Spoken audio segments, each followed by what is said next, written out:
On behalf of the Australian Borderline Personality Disorder Foundation, I'd like to welcome you all here. Thank you for coming out during the evening, probably after a day's work for everyone. So my name's Julian McDonald, I'm President of the Foundation, and I'd like to acknowledge the traditional owners of the land we're meeting on, the Wurundjeri people of the Kulin Nation, and pay my respects to their elders past and present, and any Indigenous people here with us tonight. A little bit about the Foundation. We're a group of volunteers, basically, and we're committed to improving things for people with BPD and their families and carers. One of the activities we have undertaken this year is to provide a series of training sessions, education type sessions for mental health professionals, which we are doing through the Clinical Mental Health Network, which is how you all came to be here this evening. We also I'll just show you a little bit of our material, just to give you a little bit of an idea of some of the things we do. There's a pamphlet out there that tells you a bit about us as an organisation, and we've produced a guide to accessing services in Victoria. We hope, as we develop branches throughout Australia, to have an equivalent little guide for each state, and it's also in soft copy on our website. We have a map of Australia, and the dream is that you'll click on each state and something like this with all the services in that state will come up. At the moment, there's Victoria, and we've made a start on South Australia and New South Wales. So if when you look through this, these look similar. This is the pamphlet about the Foundation with this little bit of white, and this doesn't have the white on it, and this is the guide. So if when you look through it you find that a service you know of isn't listed, please get in touch with us, because we want to make this as complete as possible. We've just had our AGM, and out on the table there, amongst numerous resources, you'll see our annual report, and that will tell you a little bit more about the various things that we've been involved with. But now, it's my pleasure to introduce our guest presenter for this evening, Professor Andrew Chanen, who is Deputy Director of Research at Orygen, the National Centre for Excellence in Youth Mental Health. And he's going to talk to us about his favourite subject, I think, early intervention in borderline. Thank you, Andrew. Thanks, Julian, and thank you for inviting me, and thanks for coming out this evening.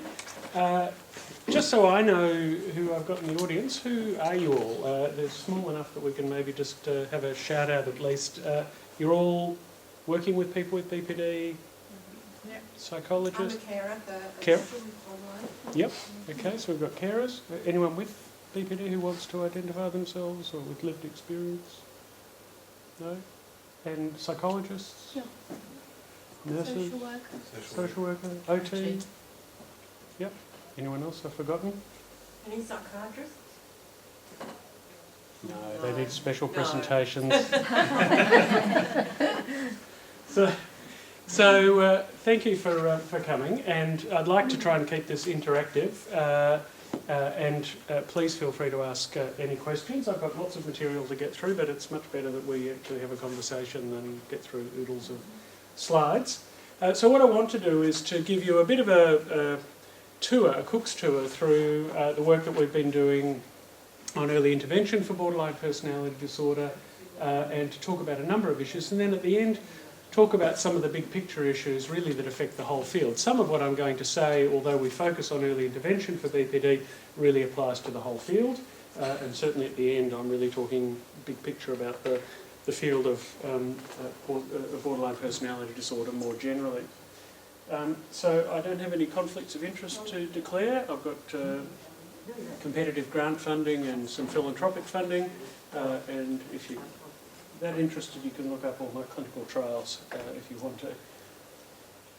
This is not just my work, this is actually the work of lots of people, and this is actually the abbreviated list of acknowledgements. But I particularly wanted to pay tribute to Louise McCutcheon, who jointly founded the clinical program with me and runs a training program, and who's been a major contributor, my co-pilot really in all of this work. And actually, sadly, I also wanted to just pick out Anthony Ryle, who developed cognitive analytic therapy, which is the therapy that we use, who died actually the week before last, and who was a tremendous support to our program, and whose funeral I'm going to next week. So it's a very sad loss for us and for our community. For those of you who don't know, we're the National Centre of Excellence in Youth Mental Health, and we're comprised of 3 divisions, and the work that I'm going to talk about actually covers all 3 divisions of Orygen. So we run specialised clinical programs, so the program, early intervention program, is a frontline clinical program that operates with real patients. We also have a research centre, which is the largest division of Orygen, and our work is very much focused on researching the problems and on clinical trials in BPD. And then we also have a skills and knowledge program that, as I said, Louise McCutcheon plays a big role in, where we offer training programs, skill development, and we also offer national and international training programs. In parallel with all of that, I'm also the director of the state-based youth mental health service that covers the west of Melbourne, which is Orygen Youth Health, which is where the actual frontline clinical program runs. So we service the entire west of Melbourne, catchment of about 1.1 million. About 170,000 of those people are actually between the age of 15 and 25, and we run our primary treatment program at Orygen. And Orygen also has early intervention programs, as you might know, for psychosis, which it's most famous for, and for ultra-high risk for psychosis and for mood disorders. The program that I run is called the HYPE program. The name began as not wanting to stigmatise people. Turns out people who come to the program don't really care about the name, but everybody at Orygen does. So, and it's very competitive to have the best acronym. So we've had it for many years, and we're stuck with it now. And essentially, the reason that this work began was because of this problem, really, that most intervention for borderline personality disorder is about unscrambling eggs, that we wait for people to become so unwell and so desperate before they enter the treatment system that we end up working at the wrong end of the spectrum. And I'll talk a bit about that spectrum and how we've rethought the way we should to approach the problem. And the problem is that diagnosis is often delayed. Specific treatment is rarely offered early in the course of the disorder, and we don't offer treatment until functional impairment and iatrogenic complications, that is, the harms that we do as health practitioners, are well and truly entrenched. And then we offer treatment, and then we get demoralised if people, don't get better in the way that we hope they would, when actually you're giving yourself the hardest task by waiting so long. We don't wait for people to to lose consciousness from their heart attack before we intervene. When someone first has chest pain, we intervene. And I'll return to that analogy repeatedly, actually, because a lot of our approach to early intervention is similar to the approach for early intervention in a whole range of disorders. This is not an idiosyncratic approach to prevention and early intervention. And so, of course, we have limited effectiveness, and especially limited effectiveness on functional outcomes, that is, people's relationships and the way they live their lives. So even if the symptoms of the disorder get better, or the features of the disorder get better, the real ball in the game is actually, that you have to keep your eye on, is actually that people's functioning doesn't improve. And if you read the literature very closely, the treatment literature, people have improvement in symptoms, or self-harm, or suicidal thoughts, but actually their functioning really improves as a result of even the best treatments in the treatment literature. And delaying the diagnosis used to be thought of as a virtue by many people, but actually it's potentially, not only potentially, but is actually harmful, because it decreases the likelihood that you're going to intervene appropriately, and it increases the likelihood of inappropriate or even harmful intervention. Particularly in young people, you end up with inappropriate medication prescription, and you end up with polypharmacy, that is prescribing multiple medications. And we see this problem frequently. So if most of the harms associated with the disorder occur early in the disorder, then it stands to reason that we need to intervene early. That we need to try and prevent the egg breaking in the first place. And so we have to think, who's going to argue for late intervention? We don't argue for late intervention in any other branch of healthcare. We don't tell someone with a breast lump, come back if it's spread to your armpits or, your lungs or whatever it might be. We don't tell people who come in with chest pain, go home, have a rest, sleep it off, if your breathing gets worse, come back. If you lose consciousness, come back quickly. We don't do that in any other part of medicine, but we do it in psychiatry in general, but we do it especially in borderline personality disorder of all problems. And not only that, we often don't tell people what they have. This is, you have a serious illness of an undisclosed nature. And that's really been the approach, particularly in young people, to not tell people the diagnosis. And people, very well-intentioned people, have thought that they were being virtuous by doing so. Now, I have a whole other talk where I can talk about the diagnosis of BPD in young people and the harms that come from that, but come from the disorder. But I've elected to kind of get more into the intervention bit today. But the critical issue is that we need to stop delaying diagnosis because of this fear of stigma. In terms of the science, we've published extensively. Other groups now have published internationally.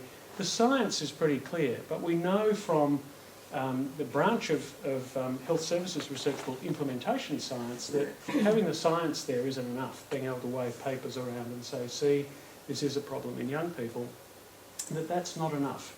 There are still many, many places in the world where, and I travel a lot doing these kinds of talks, where people will say, the science sounds all very reasonable. I'm not going to diagnose borderline personality disorder because my colleagues are going to treat my patient really badly. Or they're going to get excluded from this service, or whatever it might be.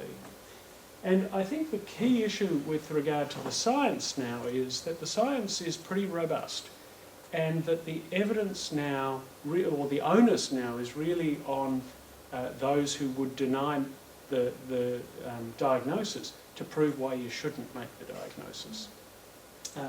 Yeah? Wait, can I just check, is there any controversy left about diagnosing BPD in young people? Oh, absolutely. Yeah.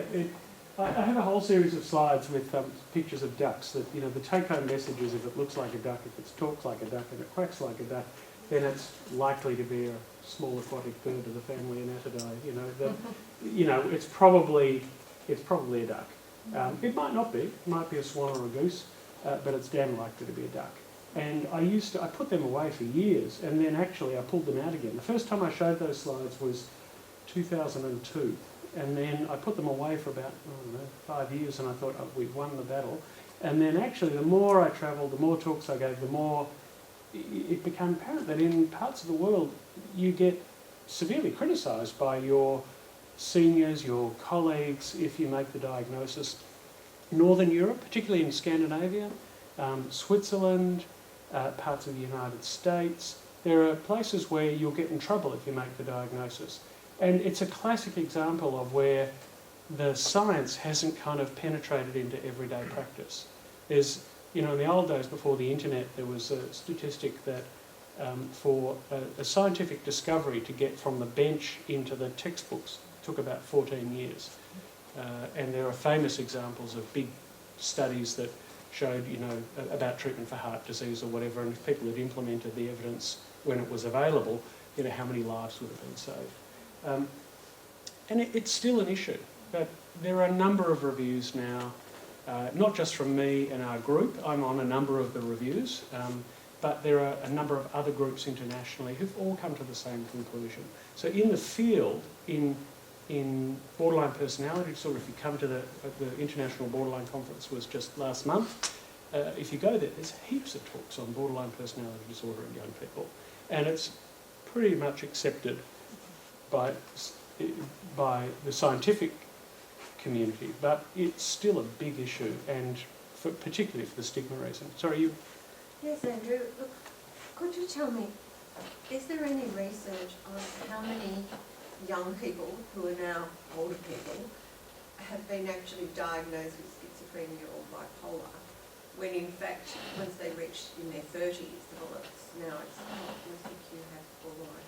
So there is actually. There's a chap called Mark Zimmerman who works in Providence, Rhode Island, in the US, and he has a very large data set now of people who come to his group practice, and they've got about 3,500 people. And he's written a couple of very important papers looking, and one of them's called "Looking for Bipolar Disorder and Finding Borderline Personality Disorder," or something like that. And if you have a look at some of his papers, you can at least get the abstracts online. Yes, they've gone constantly. Yeah, and yes, there is a reasonable amount of evidence for about. Australia, because, like, we visit the Alfred constantly. Yeah. So we're the revolving door. Right. Until recently. Yeah. So we're still in the system, but it is. You mentioned, even now, I will be mentioning borderline, and you can see the basis just glazing over. Yeah. It's. So that's the problem really that I'm referring to here, that actually we have to actively challenge, not in an aggressive way, but we have to actively challenge the ignorance and the bigotry and particularly the discrimination that is perpetrated by the health workforce. And it's a very difficult thing to stand up on your own in a large service and take a stand on this, but I do encourage people to do it, because I would argue that to not make the diagnosis is discriminatory nowadays. That the evidence is strong enough. It's not, it's as strong as the evidence for depression or schizophrenia or bipolar or all these other diagnoses, all of which have their problems. But we don't take a stand to say, actually, tell me why I can't make the diagnosis, and you show me the evidence that I shouldn't be making the diagnosis.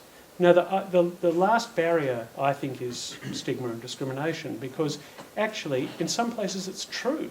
If you make the diagnosis, people get worse treatment.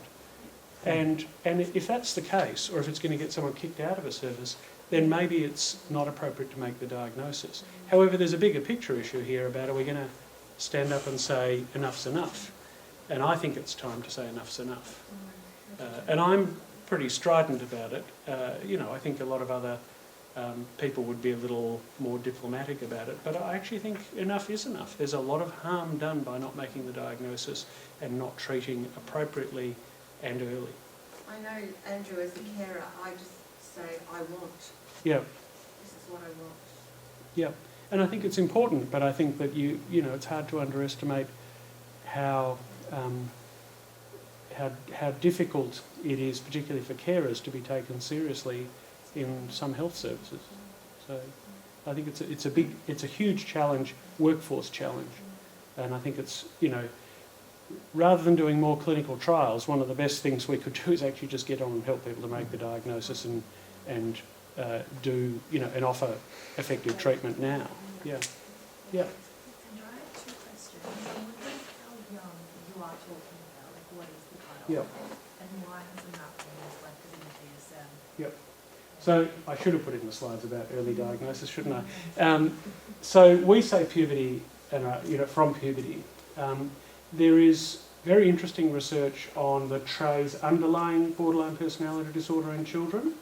But I think the science isn't yet there for diagnosing it in children. And importantly, there is a developmental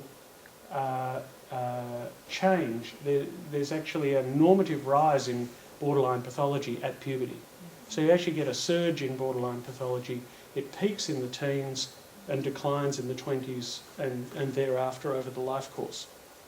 So you actually get this normative peak. Now, not everybody in that group is going to go on to have enduring problems with BPD, but in the same way that you get a peak in asthma in childhood and some people grow out of it, it doesn't mean you don't treat the asthma in childhood. But there are some people who will kind of, grow out of it, so to speak. There are others who will have more life course persistent problems. And it's a similar pattern with, with BPD. And so we argue for puberty and beyond.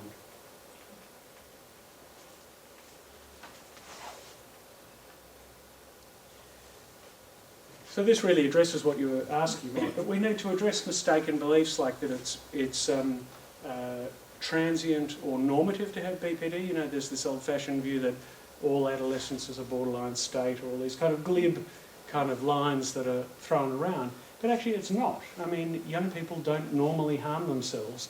Young people don't normally engage in the extent of impulsive and self-destructive behaviours. They might do impulsive things, but they're usually pleasure-seeking impulsive things.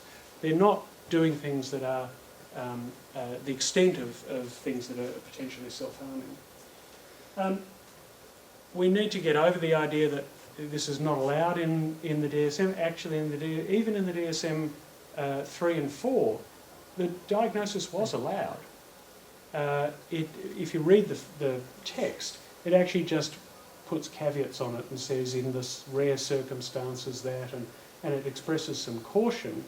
But there's never been a statement saying you should not diagnose borderline personality disorder in people under the age of 18. And in the section 3 of the DSM-5, which is the model that didn't quite get up for all sorts of political reasons, and in the ICD-11 that is going to be coming out, there will be all references to age are removed in personality disorder diagnosis. So you can have a personality disorder in childhood or adolescence. We also need to get over the idea that there's something developmentally special about the age of 18, so that for some reason at the age of 18 you can drink, drive, vote, smoke and have a personality disorder. But actually if you look at all the science underpinning it, actually there's nothing at age 18 that suddenly happens in relation to personality development or the development of personality pathology. There's no sudden change.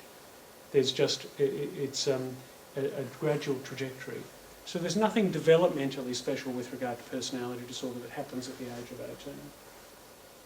And we also need to abandon these kind of weasel words that we use, like adolescent BPD or emerging BPD. So when I started this work, people wouldn't even make the diagnosis. They would use those meaningless kind of V codes like parent-child relational disorder or those kinds of things that, descriptive terms. And they, at least people have shifted to emerging BPD is the kind of euphemism that people often use. And in most people in whom they use that, there's nothing emerging about it. It's BPD. In the same way that asthma is the same process in children, adolescents, adults and old age, it's the same disorder. It might be that you use age to describe the age of the individual, which is important because it has implications for treatment.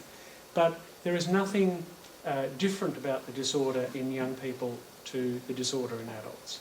And that's important. Yeah. So just in talking about diagnoses, do you have any views on the term complex post-traumatic stress disorder and that kind of argument that's so the problem with the complex PT, there is a thing called complex PTSD, which is a form of post-traumatic stress, severe post-traumatic stress disorder, yes. But the substitution of that term for BPD is problematic because not everybody who has BPD actually has a history of trauma. The evidence is it's around about 50%. Now, some studies early on suggested 90%. They're very misleading. They're very skewed samples of patients. Overall, it's probably around about somewhere between 40 and 60% of patients have a significant trauma history. That means 40 to 60% of patients don't. And while the two disorders co-occur, So you do get people with BPD who have PTSD. They run different time courses as well. So there's a bit of a renewed push to do that. I know Jayshree Kulkarni at the Alfred has been pushing this idea. It's really, it's an idea that's run its course, really. There's a very good article, actually, Bryn Grenier, who's one of my colleagues in New South Wales, published a paper with one of his students in the Harvard Review of Psychiatry, if you want to chase it down, looking at PTSD and BPD. And it's a very good review, very sensible review. What's his name, sorry? Grenier, G-R-E-N-Y-E-R.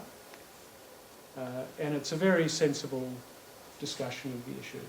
So it doesn't mean people with BPD don't have terrible things happen to them, but the idea of just calling it all complex PTSD actually is quite disrespectful to the developmental course for a very large number of people with BPD. The other thing with regard to early intervention is that not all treatment that happens under the age of 18 is early intervention. Those of you who work with people in youth justice or out-of-home care will have seen people with severe, enduring personality disorder who just happen to be under the age of 18. And they've been going since they were 10, 11, 12. By the time they're 16 or 17, there's nothing early intervention about that whatsoever. It's late intervention. And so it's very important to understand that early intervention doesn't just refer to the person's age, it actually refers to the stage of illness. And so we have written a lot about this. Are you familiar with the spectrum of mental health interventions? Have you ever seen this? This was one of the big influences on my thinking. I'm sad to say I'm old enough to have been around when it actually came out. It was a very important report from the Institutes of Medicine in the United States that changed the way we think about prevention, and it changed from the old primary, secondary, tertiary prevention to describing prevention as everything that happens before you identify a case, so-called case of disorder. That's what prevention is. Once you've got the disorder, you're not doing prevention. And there are three forms of prevention, and it's actually work adapted from a guy called Bob Rose. And the first is universal, which is whole of population. Vaccinations are a universal prevention. But mental health promotion is another universal prevention strategy. Selective prevention is where you target people with risk factors. So children of parents with a mental illness, for example, is selective prevention. They don't have a disorder. You're just targeting them because you know that they might be at risk. And then indicated prevention is targeting people who are beginning to show signs or symptoms of a disorder but don't actually have the whole disorder. And then early intervention really refers to everything from indicated prevention through to the first identification of the full syndrome and early treatment. And so our work really spans the early intervention part of that, the green part there. That's where we've been working. And the reason we've been doing that is because the evidence for universal and selective prevention for borderline personality disorder isn't there. So we don't have the data to say, here's the things you should do to the whole population to prevent borderline personality disorder, or even here's the things you should do for children of people with BPD or children of people with a mental illness. Most children of people with BPD won't develop BPD. And if you're going to intervene, what are you going to do? What's the intervention? How much? For how long? So while, and I'll talk later if we get onto it, while we do need to we need to work very hard to develop the science to underpin those levels of prevention. Where we can get our biggest bang for our buck at the moment is with indicated prevention, because we have the data to show that people with any features of BPD are at risk of poor outcomes. And so a lot of our work, early work, was about demonstrating that if you've got any features if you have ever had any features of borderline personality disorder, you are on a different developmental trajectory to your peers who've never had features of borderline personality disorder. So the point of rarity is not those who've got 5 criteria, which is what you need to make a diagnosis. It's actually between 0 and 1. Even people with 1 borderline personality disorder criterion miss 15% more work than their peers, and have more suicide attempts than their peers. So, and we're just replicating that in young people, and we're just writing that up for publication. It's very clear that sub-threshold features of the disorder are important and disabling. And so we have been working in that area of sub-threshold through to full syndrome disorder and advocating that that's really where we should be putting our efforts at the moment, while we encourage our colleagues who do these whole of population interventions to even measure borderline personality disorder as an outcome. The big prevention programs don't measure BPD as an outcome, so we don't know. Does Triple P, you know, which is a big parenting program, does that prevent BPD? Who knows? Because actually they've never measured it as an outcome. So we need to encourage people doing those large studies to measure BPD as an outcome. And this might surprise you, but actually to prevent a disorder, you don't actually have to understand what causes it. All you need to do is know what makes it worse. And so prevention becomes much more achievable, because if we wait to find out the developmental pathways for BPD, we won't be doing any prevention for a very long time. One of my colleagues and friends in the US has a very large data set in Pittsburgh, a large study where they've been following high-risk girls for years now, and it's a fantastic study called the Pittsburgh Girls Study, and it's followed these high-risk girls to being young women and now adults. But actually, by the time we get any usable data out of that study for prevention, if we waited to actually understand the full developmental pathways, we would not be even thinking about prevention at the moment. What we need to identify is risk factors for persistence or deterioration of problems, and that's an easier task, and we know some of those things. And so there's been a rise, the development of an area of prevention called clinical staging, which Pat McGorry, who's the director of Orygen, has developed, and we've adapted this to personality disorder. And staging is a kind of a subtyping procedure that helps you select treatments. So it's borrowed from cancer staging. So, for example, if you've got stage 1 melanoma, you can cure that very easily. You just cut out the mole, you cut out the lesion. If you've got stage 4 melanoma, then we're talking about very heroic chemotherapy, heroic surgery, very different kind of treatment. So the analogy is that for early stage disorder, we should be able to do simpler, more benign, but more effective interventions. And staging would then help us to understand how diagnosis applies to treatment, because at the moment you go, someone's got BPD, well, what does that mean for selection of treatment at the moment? And so one of the key principles, and this is still theoretical, is that treatment needs will differ by stage. And as I said, that they should be more benign and effective in earlier stages. To extend my analogy, that's indicated prevention. So even though the egg might have a few cracks, we're trying to actually repair the cracks and help them to recover. Whereas this is late intervention. There's poor old Humpty surrounded by a DBT consultation team. And you can see that, you know, treatments like DBT, some of those, the long-term intensive treatments, are actually about treating late-stage disorder. A lot of what DBT does initially is undo all the iatrogenic complications. It helps people to stop turning up to emergency departments and getting in arguments and, you know, seeing hospital as the only thing that's going to help them. All those kinds of problems are actually ones that we create. And so the implication of this staging model is that we would then have a kind of a stepwise care model for borderline personality disorder. That is, that we would in early stages of the disorder have much more generic interventions, and I'll show you a table with that. But the problem for prevention, and for actually borderline personality disorder in young people more generally, is that young people don't read the DSM and they don't come in telling you, you know, I've got X or Y. And in fact, they don't even look like syndromes from the DSM when they present anyway.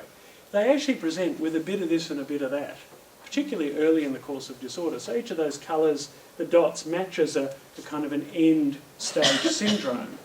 But what you often find, and particularly in our program you find, is that people will present with borderline features, but they'll also present with anxiety, depression, eating problems, substance use problems, attenuated psychotic symptoms, sometimes full threshold psychotic symptoms.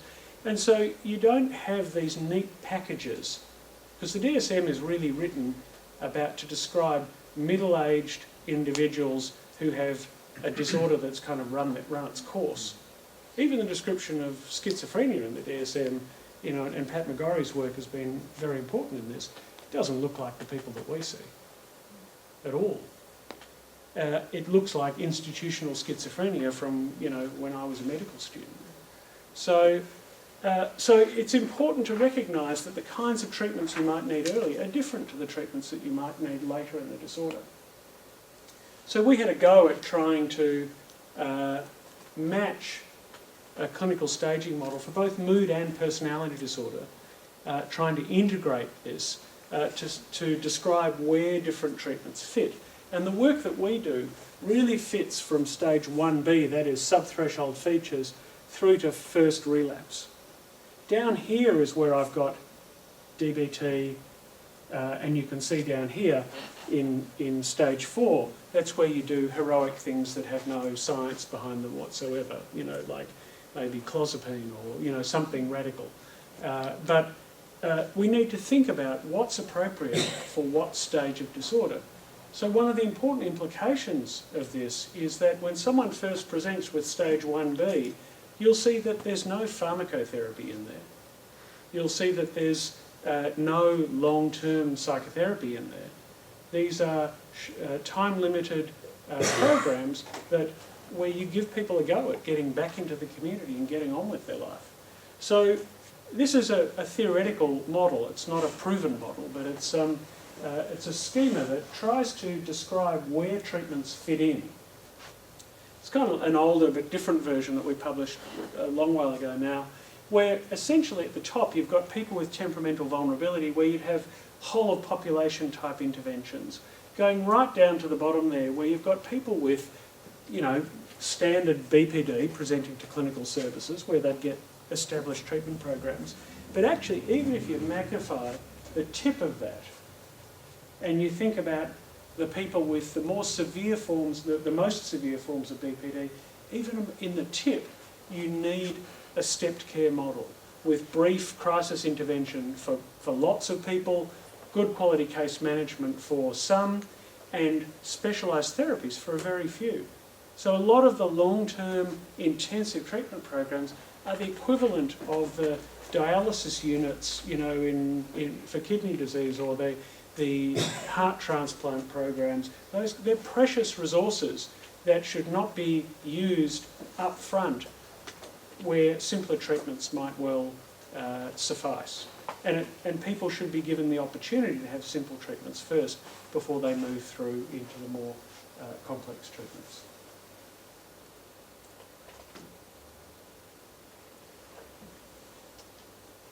So the principles of early intervention are that we should have broad inclusion criteria, that we should see BPD as a dimension, that is, not worry about whether people have got 5 criteria or more, that any borderline pathology is a target for prevention.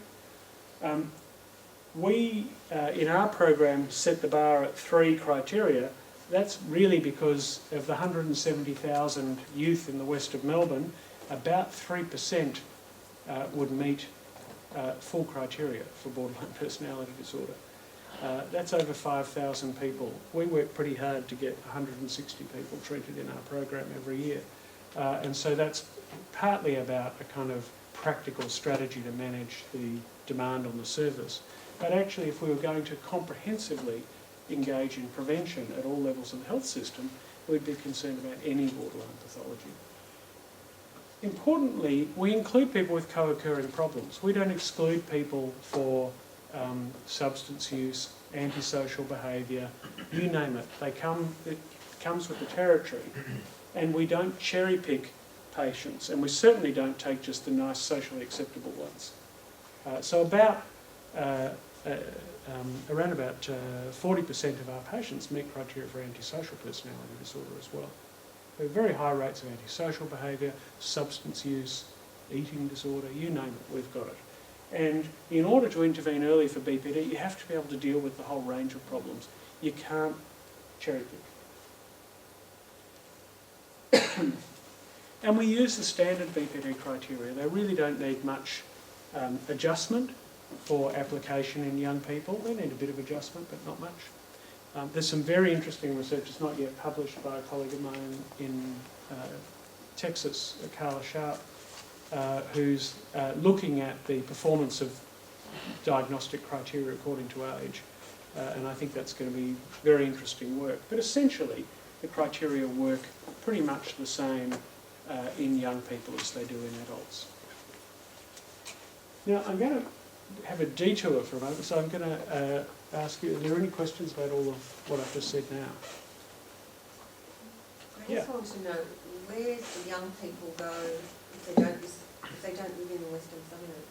So they go to child and youth services in other parts of Melbourne that have various approaches to the problem. We've been working with Eastern Child and Youth Services for many years. They have a very different pathway for people with borderline personality disorder, but they are trying to think about how they integrate it within their service, and they certainly are picking up many more than they used to and offering some good treatment. I know that the Alfred Child and Youth Service offer, I think, just an MBT group. I don't think they offer much more. Child and youth services tend to be a bit more open to... The patient group's already there. The difficulty in child and youth is actually getting people to make the diagnosis. So they tend to actually not exclude people just because they might be, abrasive or difficult or whatever, but they don't tend to make the diagnosis, is the other problem. So they're there, but I think they're getting God knows what. Any other questions? Yeah, I was curious about, is there any studies or evidence done with parents who have a diagnosis of BPD and their children, and perhaps some of the emotion regulation type groups that are around for parents, parent education groups, and the efficacy of those? So there is some research on that.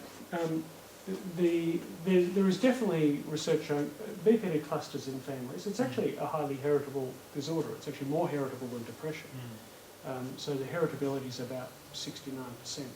So that means that heritability really describes the amount of variation in the population, how much of that is explained by genetics. So there is a sizable heritable component.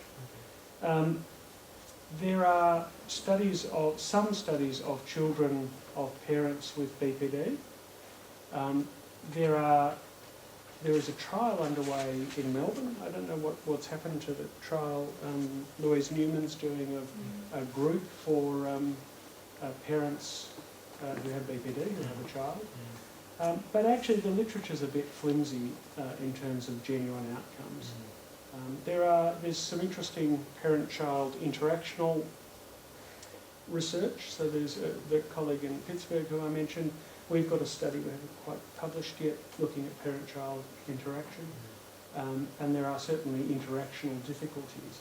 But the question of whether they're going to develop BPD hasn't been answered. And there's a sort of a sense that somehow it's inevitable, but it's not. And the most likely thing is that you won't grow up to have BPD. But there needs to be a lot more longitudinal research. Any other questions? So I'm going to have a brief detour so that you understand when I describe the HYPE program, why I describe it in the way that we do. The therapy that we use, or the language that we use, is from a treatment called cognitive analytic therapy. Now I like this slide. It says, it's not enough that we succeed, cats must also fail. And I think this is just a warning that this is not to proselytise for cognitive analytic therapy. It's because it helps you understand the thinking behind the program. And one of my criticisms of the field is that and I'll talk about it later, is that there's too much emphasis on brand labels of psychotherapy and brand wars, and not enough emphasis on patients and families and outcomes.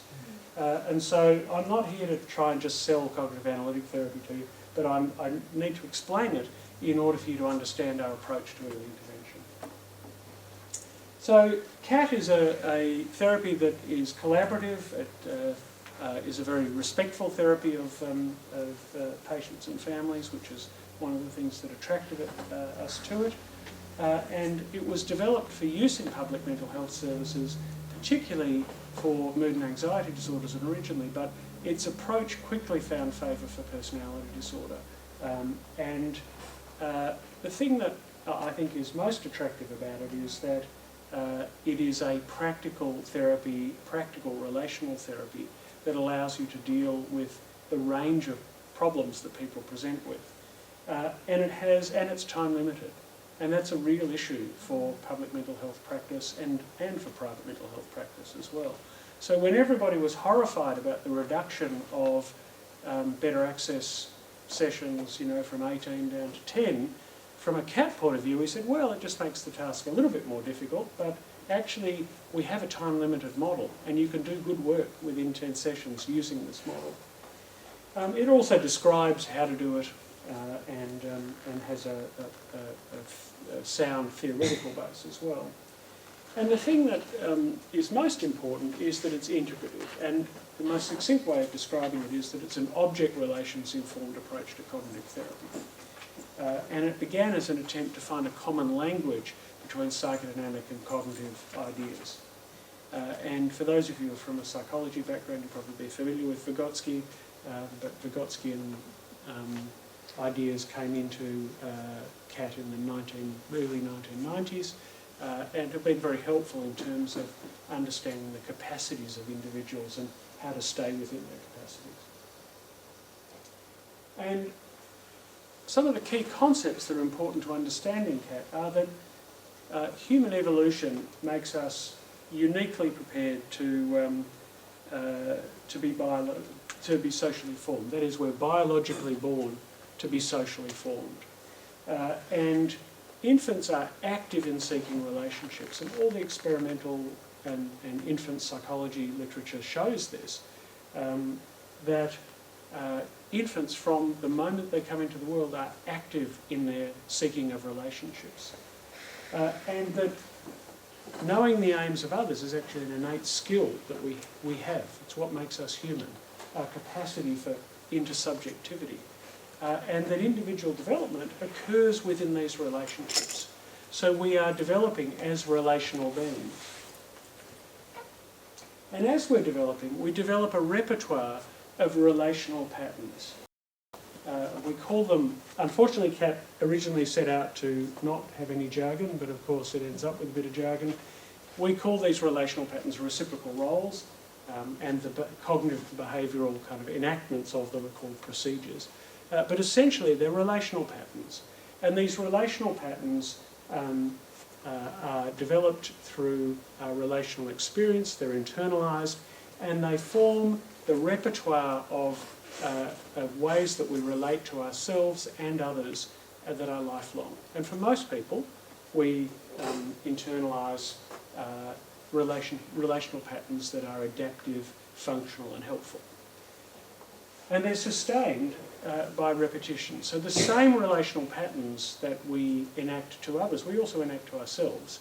And we do them over and over and over again. We practice. And you see this in children, of course, and you see them practicing with their toys. And I always tell the story about my daughter who, when she came home from kinder or even from childcare, she would always tuck everything in. You know, you'd find the toothpaste tucked in under the face washer, and you'd get into bed and there'd be all sorts of things tucked into your bed, and you know, she would practice that, and then as she acquired language, she would talk to the objects, and you could see her enacting the caring relationship. And then nowadays, it's not verbalised, it's just enacted.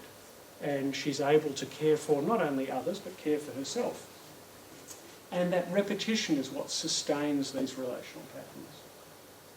And so in Cat, the self is largely formed of this structure of linked relational patterns. And the integration of these can be disrupted by trauma or deprivation. And that's the basis for the development of personality disorder. So Cat is a relational model, and you can imagine that there's a very nice paper that Michael Rutter, who's one of the kind of great child and adolescent psychiatry researchers, but he also had an interest, he's still alive, but he had an interest in personality disorder, and he wrote a paper nearly 30 years ago now, just saying that they really shouldn't be called personality disorders, they should be called interpersonality disorders, because they are disorders of interpersonal functioning. Cat would also say they're disorders of intrapersonal functioning as well, because it's the self-to-self relationship as well that is problematic.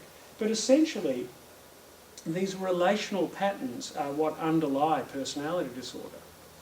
Now, affect dysregulation, impulsivity, they're all part of relational patterns, so it's not saying that this isn't a disorder that involves emotion dysregulation.